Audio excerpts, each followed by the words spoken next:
Hello everyone, welcome to the channel, and today I'm going to show you the family tree of the Guhila dynasty or the House of Guhila. So, the Guhila dynasty was a Rajput dynasty that ruled from the 6th century to 1303 CE. It was started by a ruler called Guhadatta or Guhaditya and was ended under the rule of Raval Ratan Singh because it was invaded by Alauddin Khilji. Before we start, you need to understand that a lot of the information that we gain about this dynasty is from inscriptions, like inscriptions on walls of forts, temples, shrines, and caves.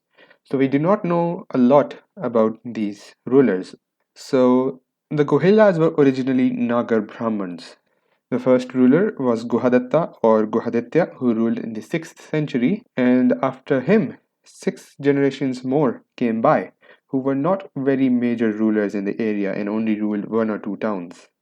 They ruled from the city of Ahar. His great great grandson Nagaditya settled the city of Nagada after his name, and Nagaditya's great grandson Bapparaval is considered to be the actual establisher of this dynasty. Bapparaval came to rule this dynasty in 728 and either died or abdicated in 753.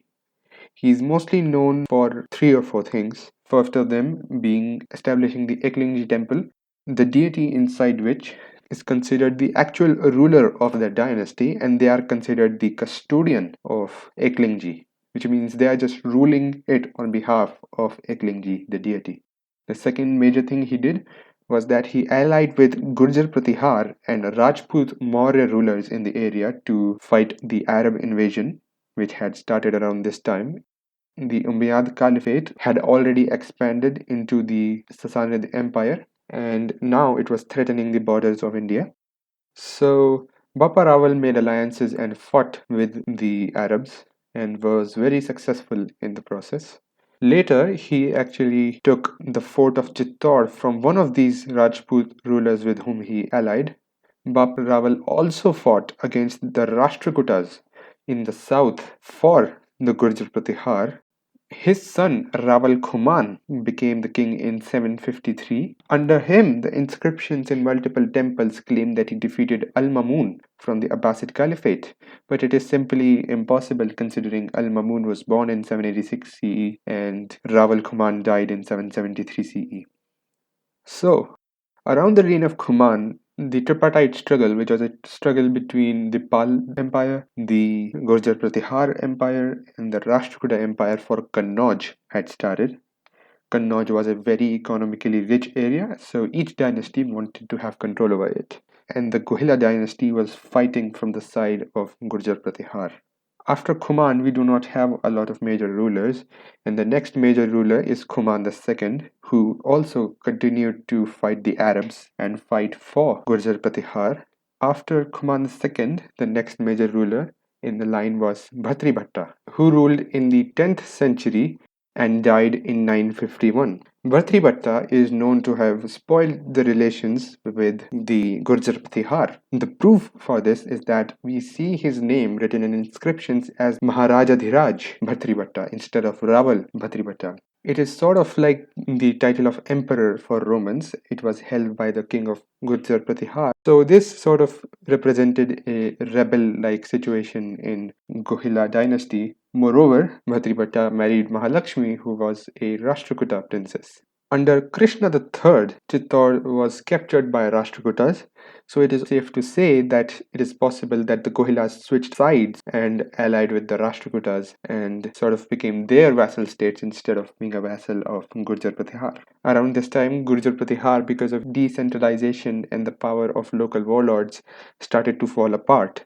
And Bhatribhatta's son Alat formed alliances with the Huns to fight with the Pratihar and was able to kill the Pratihar king Devpal and increase the authority of the dynasty. After this victory, Alat shifted his capital back to Ahad from Nagada, where he led large development campaigns, reforms, made the city a commercial center. Under him, the kingdom saw a lot of prosperity. Rawal Alat's son, Rawal Narvahan, is known to have held religious debates amongst Buddhists, Jains, and Shaivite Hindus. which apparently everyone claims to have won.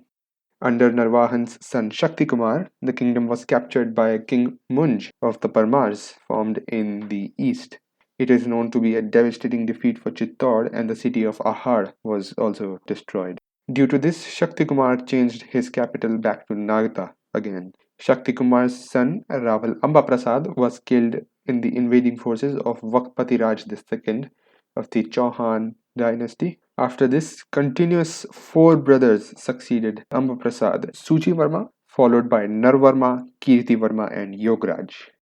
Around this time, the Parmar kings interfered a lot in the Guhila throne, and there is a possibility that Yograj, the last brother, was deposed for a junior descendant of the Raval Alat branch, and Raval Vairat was crowned the king. But mostly it is believed that the male line simply died out. Vairat's son Raval Vijay Singh is known for making a lot of matrimonial alliances, going as far as making alliance with the Parmars, who were his house's enemies, by marrying the princess Shyamla Devi. After Vijay came some father to son succession, followed by Rana Singh, followed by his son Shem Singh, followed by his son Samant Singh. Samant Singh capitalized over a weak Cholakya dynasty and defeated them in multiple battles. He was also the king of Mewar when Muhammad of Ghor, more famously known as Muhammad Ghori, attacked India for the first time in 1170s. Muhammad faced a heavy defeat in the Battle of Kasahadra by the Cholukyas, but Mewar did not participate in the battle. After Samant Singh, his brother Kumar Singh ruled, and after that, a few generations later, Jethra Singh ascended to the throne. Under Jethra Singh, the kingdom is known to be very independent, ending the subordinance to any other Rajput power, and made decisions itself without any influence. Around the rule of Jethra Singh, a ruler called Malik Chirikara invaded Mewar, devastating the city of Nagda, burning it, and its citizens flee away. Others committed suicide. If you have a look at the word, you will find that the word Malech is there, which means barbarian, which was a common way of addressing external Muslim invaders at the time. So it is believed that the ruler was none other than the ruler of the Delhi Mamluk Sultanate, Iltutmish, although this claim is disputed. Under Tej Singh, Jainism started to thrive in the kingdom, and under his son, Samar Singh, Mewar was probably invaded by Alauddin Khilji. But there isn't a lot of archaeological proof of any destruction of the city, and most historians believe that it was mostly an invasion carried out for passage to invade Gujarat, although Hindu shrines were indeed damaged. Samar Singh's son Ratan Singh is unarguably the most famous Guhila king, and sadly he was the last because it was in his reign that Alauddin Khilji invaded Mewar with the intention of annexation and laid siege to Chittor in 1303. According to a legend, the sole motive of this invasion was his desire for Ratan Singh's beautiful wife Padmini.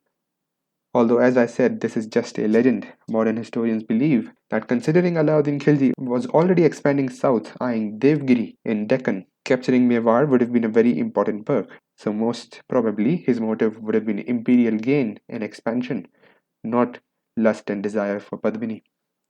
In fact, the entire existence of Padmini is disputed and not verifiable from sources. So, in the resulting war and the siege of 1303 of Chittor, the entire Raval branch died out, and thousands of women in this fort committed Johar, a self immolation to protect themselves from sexual slavery, and the fort was captured by Alauddin Khilji, and he appointed his own governors to rule the fort.